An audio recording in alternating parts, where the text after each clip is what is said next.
Congress has directed the Secretary of Defense to report on food insecurity among service members and their dependents. The Secretary's office asked the RAND Corporation to provide some research on that issue. Tom Trail is a senior behavioral scientist at RAND and contributed to the report. Tom, welcome to the program. Thank you. You know, it's shocking that American service members are experiencing food insecurity. Has this been a problem for a while, or is this new? You know, there have been reports of it for quite a while, actually. Back in the 90s, that people used to talk about how there were service members on food stamps. So it's been a problem for a while, but it crops up every once in a while as a more major issue. So how are you defining food insecure for the purposes of this report? So the Department of Agriculture has a definition, and their formal definition is the consistent ability to access food for a healthy lifestyle. And how that's measured typically is through survey research. So survey questions and about your financial ability to access food. So, you know, have you ever bought in the past year, bought food but didn't have enough to make it through the month and couldn't afford to buy more? Have you had to skip meals because you couldn't afford to buy enough food, et cetera? The questions like that. So it's really a financial issue in the survey questions, which is what we looked at. So how do you go about getting this data? Do you simply ask people these questions? Is it self-reporting?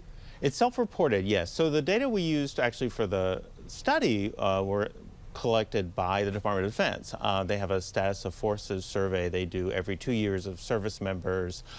They try to get a representative sample of service members, so you can say that this percentage represents the service as a whole. And so we use those data where they ask these questions on their survey. Let's break down some of the data. You found that food insecure members were more likely to be a racial or ethnic minority. Yes. What would cause that? You know, it's really hard to tell. It was really hard to tell in general what caused the food insecurity among service members, but it's pretty high. It's 26% for the force as a whole, and that's compared to 9% for civilians who we matched on similar, you know, service members tend to be male, they tend to be younger, so if you look at that same population in the civilian world, the food insecurity is about 9%, but in the military it's about 26%. Which is really, I mean, that's a lot of people, that are saying that we don't have access to good, healthy food. You also found that it was more people, you know, a higher percentage, I should say, living on post rather than off, which seems counterintuitive. Because on post, you've got access to, you know, cafeteria or you know, you've got access. Yeah. I mean, there's a lot of things that could be going on there, and it's an unfortunate problem with survey data is like there's only so much you can know. For example, it could be that they were on post in temporary housing while they were waiting for you know, their permanent housing, like a rental. That happens a lot. You're staying in a hotel, you accumulate a lot of expenses that you do get reimbursed for, but it takes a long time to get reimbursed for that. So you're spending your own money, you might run out of money. Did you find that service members were using those federal food assistance programs like SNAP? So not SNAP, no. Not very many service members use SNAP, and not very many qualify for SNAP actually, because they count your basic allowance for housing, which is what the military pays service members who live off post for their housing. So if you live on post, you know, your housing is paid for by the military, maybe in barracks or whatever. But if you live off post, they give you a basic allowance for housing.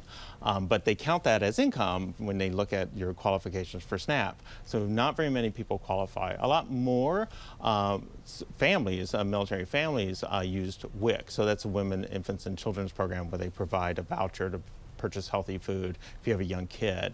A lot more used WIC than SNAP. And community food pantries as well. And pantries as well, yes ma'am. The Congress has requested an assessment of the possibility of a monthly basic needs allowance. How would that work? So that is actually still being negotiated a little bit. So it's to raise the service members' pay up to 130% of the federal poverty level was the original goal. I understand that they've recently passed legislation to raise it up to 150% of federal poverty level. And the federal poverty level takes into account the number of people in your household, for example, and what your household income is. But the initial It all depends on whether you count that basic allowance for housing. So if you count that as income, very few people qualify. And so it's, in our report, it was around 1,000. I think in congressional, like when they actually, the Department of Defense looked at it, it was a few hundred.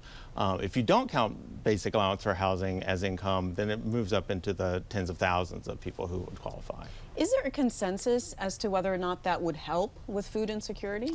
It really varies on who you talk to. So the questions that you look at are all financial questions. So you would think that providing additional income would help with that. But it sometimes depends on whether that you're dealing with like a food insecurity that is an acute incident. So, you know, you moved, you paid for your own move, you spent a lot of money out of pocket, so you ran out of money for that month, and then you got reimbursed for it later, but you didn't have enough that month. So then it may not help as much as if it's a chronic issue where you're just having difficulty paying your bills because you live in a high cost of living area, or you choose to live in a community to get a better school for your kid, for example, so you're paying more. And just briefly, what happens next? Are you going to be making recommendations? So it's really up to Congress now about the basic needs allowance and how that's going to be implemented and what the levels are going to be and how the Department of Defense decides to define that. We are doing additional studies to try to figure out what some of these issues are and why on post, for example, housing, people have greater food insecurity. It doesn't make a lot of sense why racial and ethnic minorities have more food insecurity. It doesn't make a lot of sense when you look at pay. All right. Well, Tom, thanks so much. Nice to talk to you. Nice talking to you. Thank you. Thanks for watching. If you enjoyed the video, give it a thumbs up and subscribe to our channel so you don't miss out on any future Government Matters interviews.